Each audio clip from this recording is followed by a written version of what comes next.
La B6 vous offre le journal de l'économie.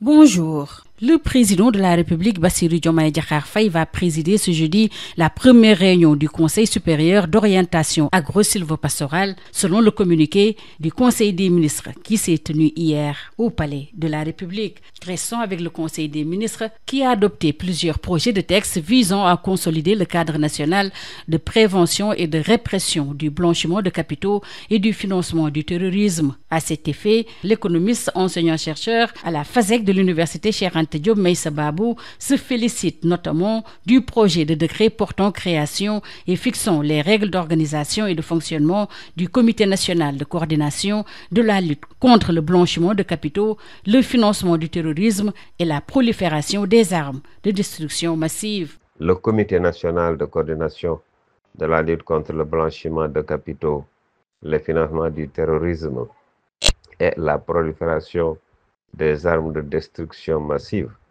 est un nouvel organe, c'est vrai, mais pas un organe de trop, parce que cette organisation va quand même participer à lutter contre les flux financiers illicites comme le blanchiment d'argent.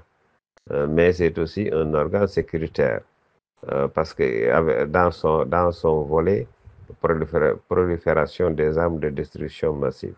C'est donc une dimension importante de notre dispositif de bonne gouvernance, en ce sens qu'elle va participer, cette organisation, à la surveillance de tous les flux financiers, mais aussi à la surveillance sécuritaire, parce que nous sommes aujourd'hui entourés de pays qui sont souvent dans des difficultés. Et donc, je crois que en participant au maillage de la bonne gouvernance, mais aussi de la sécurité, on peut dire que c'est un organe de plus, certes, mais pas de trop.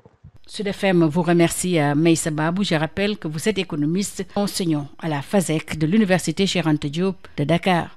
Le journal de l'économie, c'est fini. Merci de l'avoir suivi. La B6 vous a offert le journal de l'économie.